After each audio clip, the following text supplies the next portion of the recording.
Hello, hello, hello. Welcome back to my channel. I am Monet and you are watching Life is Monet. So I have quite a few adult or new adult SFF books that I want to read before the year is over. I am trying to read a lot more science fiction. Not that I have a problem with science fiction. I definitely love a good sci-fi show or movie, and I love the tropes, almost all of them. There's not a bad sci-fi trope to me. I'm just super into the sci-fi genre in total. But when it comes down to sci-fi books, the covers are hideous. Every single time the covers are just trash, and I don't understand. The books are typically so futuristic and so enticing, and I love everything about that. It's just those freaking covers I cannot get jiggy with. But I recently read Future Home of the Living God, and it is hands down one of the best post-apocalyptic type dystopian books that I've ever read in my life. And the cover of Future Home of the Living God just did not do what was inside that book justice. I wouldn't even say that the cover was cute, but I'm so glad that I read it. I didn't want to purchase it just because the cover was just not my cup of tea, and I got it from Libby on an ebook. So it didn't really bother me that much because I didn't have to spend my money on it, and I just really wanted to read a book by this author. And that book was so good, so good, and it encouraged me to read a lot more science fiction despite the covers not being up to par. And so I got a few recommendations from Erin from Booked and Busy, because she also reads a lot of the books that I read, but she reads a few more science fiction books than me because she's someone that doesn't care about the cover, and we stand. I hope to be like her when I grow up. I would love to be that mature when I'm purchasing my books, but I'm childish and I'm petty, and if the cover's not cute, it kills it for me. It really truly does. So I have some books that are definitely high adult fantasy that I'm so excited to get into. They're on my priority list before the year's over, so I will be reading a lot of them next month. Whatever I don't get to next month, I would definitely be reading in October. And yeah, so let's just jump into them.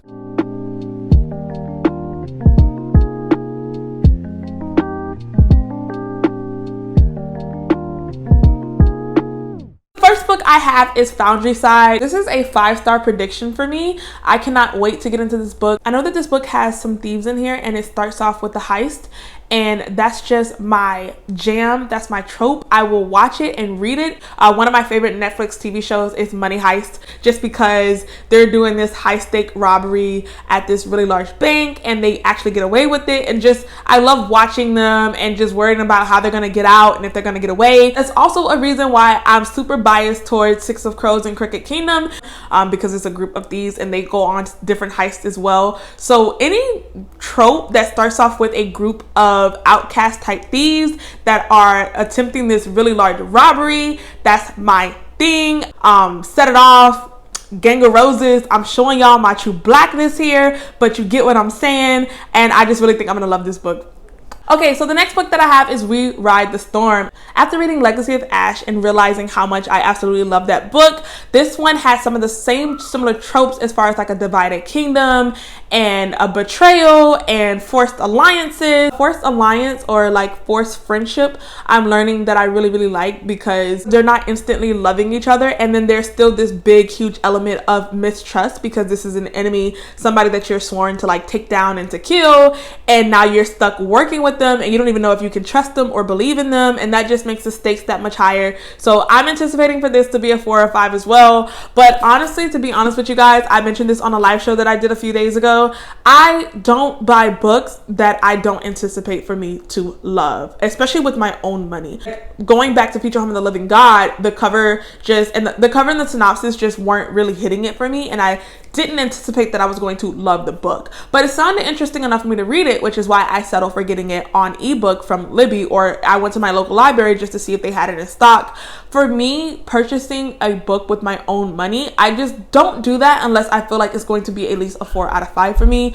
If I feel like the book sounds interesting but it might not hit, it might not slap, I will not be purchasing it. So all of these books, I guess you could say, are 5-star predictions because I've already spent my money and I expect to be floored. I expect to be blown away. I expect to be torn to pieces. I expect my emotions to be everywhere. And if it doesn't, I expect my money back.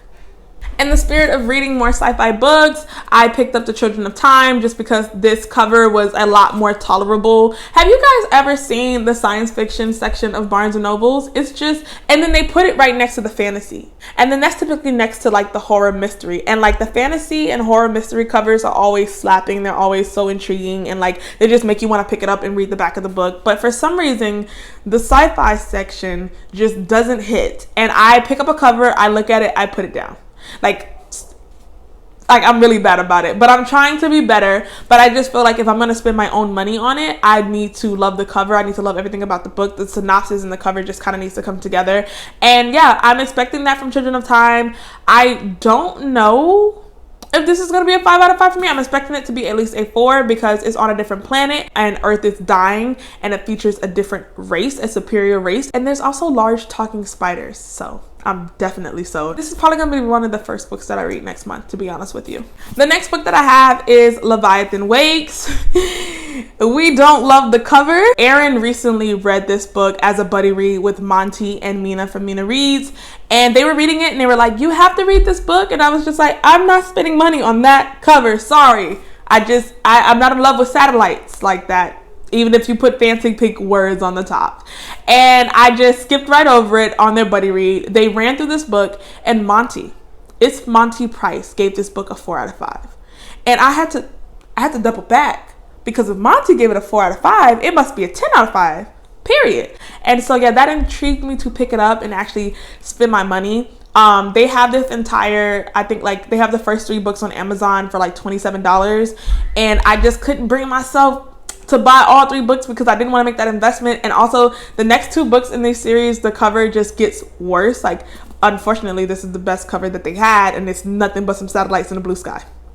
I'm anticipating this book being a 5-star read just because Erin and I have similar reading tastes and she gave it a 5 out of 5. Mina also gave it a 4 or 5 out of 5. And then Monty, the most critically acclaimed book reviewer on BookTube, gave it a 4 out of 5. So high expectations for this one. The next book that I anticipate being a 5 out of 5 is going to be Rage of Dragons. I'm definitely going to be reading this book ASAP. It's a part of Erin's Booked and Busy Bee book club. Sorry, that was a lot of bees. It's a part of Erin from Booked and Busy Bee's book club.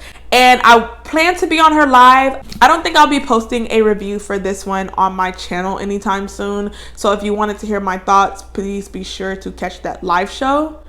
And if it already happened, you can definitely go back and watch it.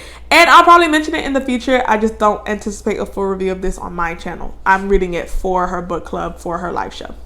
Okay, so the next one that I anticipate being a 5 out of 5 is going to be The Name of the Wind. This is going to be my first Patrick Rothfuss book, and I'm excited to get into his writing. I'm absolutely in love with this new edition of this book that I was able to get my hands on. I ordered this from Amazon for $15, and I just feel like I stole it. It's unfair how beautiful this book is. Next up, I have Malice by John Gwynne. I also anticipate this book being a 5 out of 5. I don't know why because I haven't read the synopsis, but I plan to be reading this with Erin, and so we'll probably get together and do like a mini review live show on my channel just because she already has so many books planned on her channel and she has live shows for that. So why not bring you guys all over to my channel? I will be posting on my social media when me and Erin pick up Malice so you guys can read along with us if you so choose to, and you will know when we're going live on my channel to talk about this book. The next books I'm going to talk about actually don't have physically with me. The first one is going to be Legacy of Steel. Yes, I was able to get my hands on the ARC. I did some things that makes it questionable to my character for me to get my hands on this book, but I am not embarrassed. I am not ashamed. I am not sad at all. I'm so excited to have gotten ARC for this book. I'm going to be reading Legacy of Steel as soon as I'm done with my Indigenous TBR. Like, I mean, as soon as I close the last book on my Indigenous TBR, I'm opening Legacy of Steel on my tablet because I got the ebook.